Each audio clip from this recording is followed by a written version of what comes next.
Colm McGuigan, IFLTV. Edward, What is that hat on your head? the Mangan Group, NYC, Edward. Unbelievable guy. Brian Mangan comes to all your shows, by the way, and he's back to IFL this week. Good man. 2 interviews in one day yesterday. Bit of a record. And another one.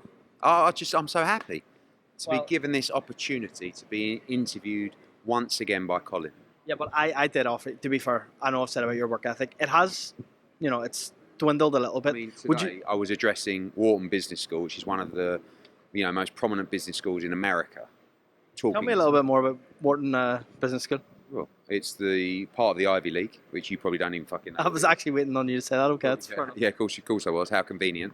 And one of the most prominent business schools in the country. That's why they asked me to address their sports business students. And I actually really like doing things like that, jokes aside. So, yeah, it was nice. Was it all right? How did that come about, though? A guy there who was studying there actually had an involvement in our Abu Dhabi event a couple of years ago. And they also run a charity boxing event that we've been involved with in the past. And he asked if I would come and myself, I don't know why Frank Smith was invited, to be honest with you, but both of us just have a sort of fireside chat at the sort of sports business summit. And I actually really like things like that because I think when you're talking to that younger generation that are in education, I look back, like, you don't have a clue, do you? At that stage in your life, I mean, how old are you? 30. I mean, even you still don't have a clue, but you've never had a clue. But do you know what I'm saying? Like at 19, 20, 21, 20, like you have absolutely no idea about life. So it's just quite interesting to speak to those people and get their opinion as well about where they're going or what they want to achieve or what their version of success is. Because I do that quite a lot. I really like that question. What is success? Like, what is success to Colin? Success to me, being able to provide for my family in the future. That's success for me. Yeah? What's success for you, Edward? It's a feeling. Mm. Do you feel that you've peaked success-wise?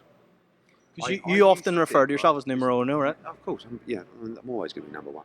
But I think that I used to think, and I don't mind saying it because I think it's a very important conversation to have, that if you didn't have a great job, if you weren't making a load of money, if you weren't a high achiever, you weren't successful.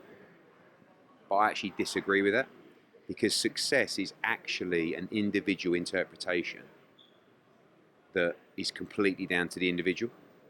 So like, I used to think to myself, imagine like having a 9 to 5 and just like not chasing any kind of greatness or any. I cannot imagine you in a 9 to 5. No, but I thought that's like, what kind of person? Like, how can you want to just go to work, do your 9 to 5, then go home, and then actually as you get a little bit older, you say, well, actually, maybe people like doing that and getting home to walk the dogs, or drop the kids to the school in the morning, or go away on the weekends, turn their phone off, and actually have no responsibility or obligation for their career.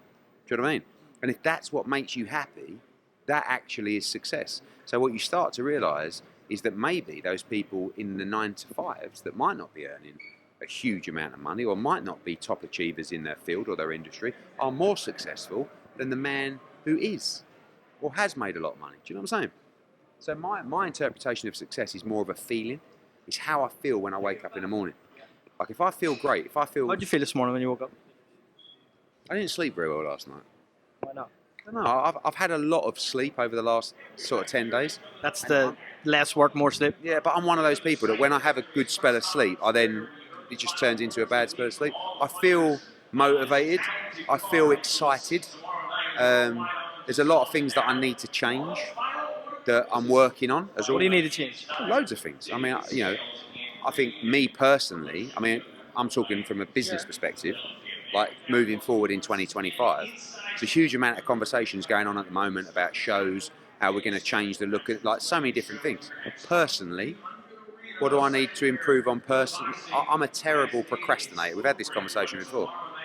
I'm getting better, but I still, I'm one of those guys that sometimes, it's not regarding how important that thing is, it's just a trait that I have to try and improve on. So, do that to my, I'm a little bit day by day. Do you know what I mean?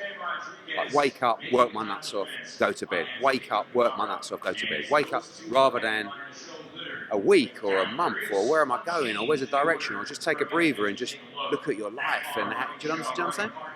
You know, this is interesting because I've wanted to pin you down to do a little like segment.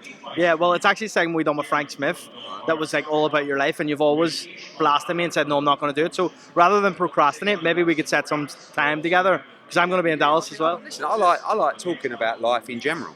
I think it's fascinating, and you never stop learning.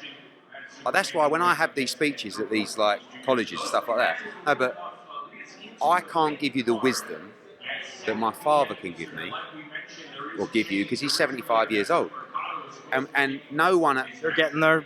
no one can provide that wisdom who's lived a longer life. Only the people who've lived that life can give you that wisdom. But I can give you the wisdom as a 45-year-old to a 20-year-old, particularly someone that's looking to work in the sports industry or something like that. So, and I think that's a bit of a blessing, to be honest with you. Like, I'll tell you what feels like a success for me is going into the community and seeing an amateur boxing club strive and like packed with kids. That probably, I have to say, that gives me the greatest feeling in any of my work. Do you know what I mean? Going in and seeing those kids boxing and coming out sweating and like, you know, their parents pick them up. Because I know, because I'm one of those parents that when my daughter goes in the boxing club, does an hour, comes out like absolutely exhausted, dripping with sweat, I go, that's good work. You know what I mean? That's education. And I believe education can happen through sport, not just in the classroom. We've gone well off piece with We this. have. Edward, let's get to it. Joe Cordina, Card Froch, whole situation that's coming out at the minute about you and Joe Cordina, Frank Smith, Joe Cordina. Just talk to me about from your perspective. I'm not, you know, I have to defend ourselves because, listen, Carl Froch, it's very sad what's happened to Carl, but he's got a little bit of a personal vendetta against me at the moment because he wants to meet up with me and talk about, like, and I'm just, obviously I'm over here for the next 2 or 3 weeks. I've been away non-stop. I don't really like what he's been saying, if I'm honest. And it's up to me whether I want to meet up and talk about that. And anyway, so he's got this thing at the moment. Factually, what he said is so ridiculous and incorrect. I might have to deal with it. I can't really be asked, to be honest with you. But we have to, you know, we have to protect our reputation.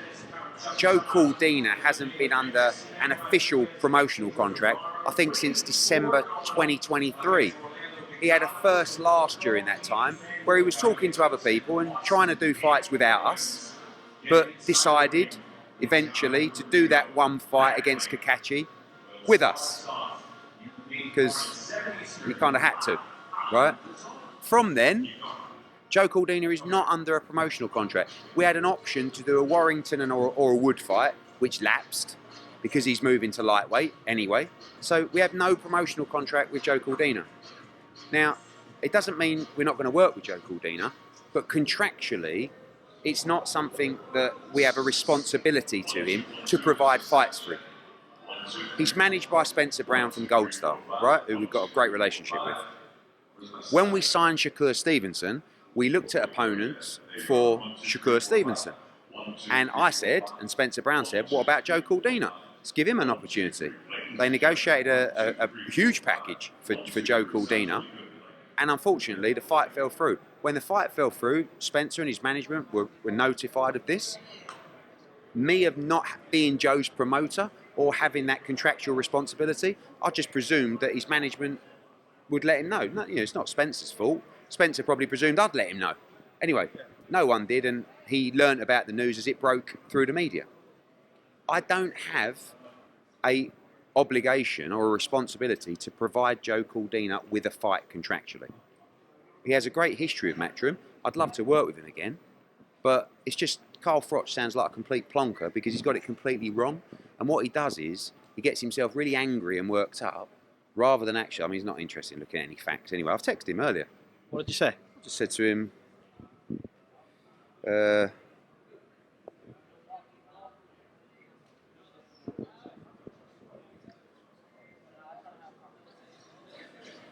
I said, by the way, Joe Cordina is not under contract to Matchroom. And he said, well, he was on Sunday because Joe said he was. Joe said he was a Matchroom fighter. I said, no, he wasn't. His contract expired November 2023 and hasn't been under contract since. And he said, well, that's interesting. Still doesn't deserve to be ignored. But anyhow, I don't like reading people's messages out, but, you know. Do you believe that you could work with Joe Cordina going forward?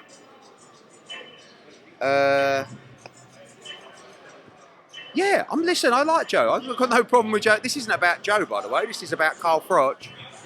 You know, and I didn't like Joe's comments either because Joe knows the reality. But I want to work with Joe. I think he's a great fighter. But Joe wants, as Joe has wanted for a while, just the most amount of money for the biggest fight possible. And he doesn't really care where it comes from. So if we can provide that for him, it works really well for Joe.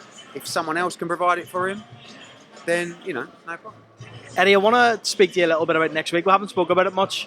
There's a pending legal situation between you and Jake Paul. Does that affect you at all going into next week with Katie Taylor? No, I mean, it might affect my access in certain areas of the event. I mean, I have a ticket.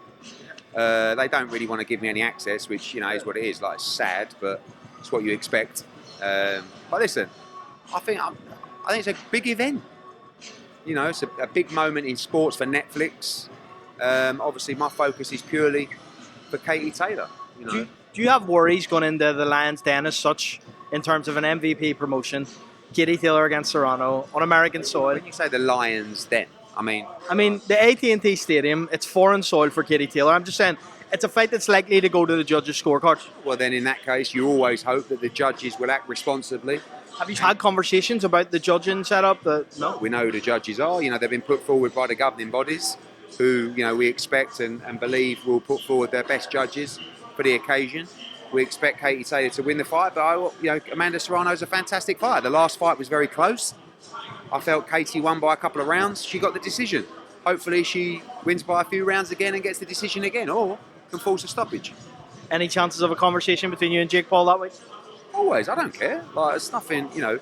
Listen, he did something and said something that just needs to be resolved. But in the meantime, look, that was ongoing while we did this deal. So, no problem with me. Eddie, Conor Benn news yesterday came out that he signed a managerial deal with Keith Connolly. That seems a bit strange to maybe the UK fan base because he's obviously with Charlie Sims. How did that materialise? Obviously, he's very knowledgeable, particularly in the US market. We've got a great relationship with him, obviously across Edgar Berlanga, Danny Jacobs, Mark Castro, Khalil Coe, like so many different fighters, Edgar Berlanga. So yeah, just, you know, sometimes just a little bit of a fresh head on looking at international opportunities as well. And Conor will be, I think he's just landed in Philadelphia. Will you look to make Conor Benn boots Ennis? Is that why you're bringing him here? No. I mean, you want to have a look because he's a world champion. But, you know, I do think that Boots is the very best 147-pounder in the world. But Conor wants to fight the very best. So, you know. What's the deal you've done with Charlie Sims and Tony Sims? Matchroom Huge Boxing, I think it's called. Yeah, look, Charlie and Tony come to us and said, look, we've got, you know, we'd like to get some of our fighters out this year. And I said, well, we don't have any shows. We've got a London show in January that they'll be on. But if you want to go in December, you can do an event at York Hall and we'll support you in any way we can. And that's what they're doing. So you see a mix of Sims fighters and like Paddy Donovan, Shannon Ryan, you know, some Matchroom fighters that we'd like to just give a little bit of activity to before they're in major fights. Like Paddy, like Shannon Ryan and others as well. So Paddy going to fight Lewis Crocker after this? We'll see. Await an announcement. Eddie, what's the plan with Bam after this? Like, if Bam comes through this against Guevara, what would you like him to do next? I would like him to unify. You know, he unified at flyweight. I'd really like him to unify at super flyweight as well, because he's going to move to bantamweight at some point. But we've got to win on Saturday night. It's not going to be an easy fight. Obviously, there's a Chocolatito fight as well. I think is a great fight. But, you know, you're talking about a very special fighter. And I think actually tomorrow you'll see a great fight. Last one from me. Ray Ford in a really tough fight, it looks like, against this guy who's really bang up for it. Ray Ford, O'Shaquie Foster next? Love it. Love that fight. He wants to fight Sugar Nunes. You know, Kakachi is going to swerve Nunes. I don't. Is he? Yeah, I believe so, yeah. I think he'll vacate the title and swerve him. I don't blame him. Kakachi told me that he wants that fight. Yeah. Doesn't? Listen, sometimes fighters want fighters. People who know boxing know that that's a fight that he won't win. By the way, it would be a brilliant fight. Brilliant fight, but I don't blame him for vacating, but it's sad because Have you made Anthony Gacacci an offer? no, we don't have to because contractually it's already in the deal with Queensbury because of the Warrington fight and stepping aside and stuff like that. So listen, we'll see what happens. Eddie, appreciate your time. Thank you.